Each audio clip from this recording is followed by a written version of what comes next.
ধরুন আপনি একটা ভালো চাকরি পেলেন, এই খবরে 25% লোক জ্বলে পুড়ে নিজের ঘুম নষ্ট করবে।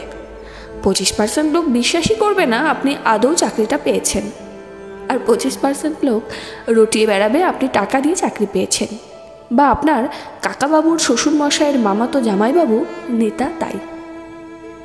আর বাকি 23% ট্রিট দে গিফট দে আছে শব্দে বলে ডাকাতের মতো হামলে পড়বে।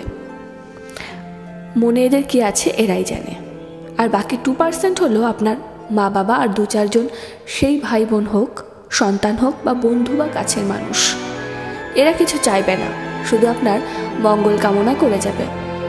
আবার ধরুন আপনি অসুস্থ হলেন, এই খবরে সেই 25% লোক আহা উহু করে সমবেদনা জানিয়ে যাবে। 25% লোক মনে করবে ওসব ছোঁয়াচে রোগ, ওর সাথে কথা বলা যাবে না, বাবা মরুককে আমার কি। 25% লোক ভাববে ওসব রোগ না ঢং, শরীর থাকলে রোগ হবেই, এই আমিও তো আমাশাই ভুগছি, পাত্তাই দিই না। সেই 23% লোক ফোন করবে, খুব খুশি হলে দেখতে আসবে। রোগের বিস্তারিত বিবরণ শুনে দুটো দীর্ঘশ্বাস ছেড়ে বলবে ভাবিস না, সব ঠিক হয়ে যাবে। আর রইল বাকি 2%, যারা সবসময় আপনার পাশে থাকবে, দিনরাত এক করে আপনাকে সুস্থ করার চেষ্টা চালাবে। আর আজব ব্যাপার, আমরা সেই 98% লোকেদেরই, যারা জীবনে কোনো কাজে তো আসবেই না, শুধু কার কোথায় খুঁত পাওয়া গেল সেই নিয়ে মাথা ঘামাবে, আমরা সেই তাদেরই বেশি গুরুত্ব দিই জীবনে।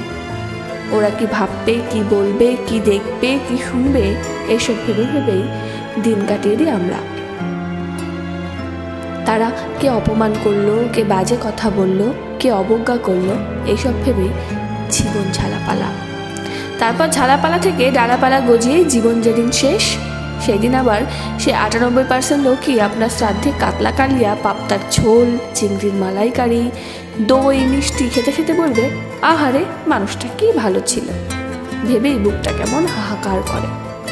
আর সে 2% কাঁদছে বোধ করি তখন।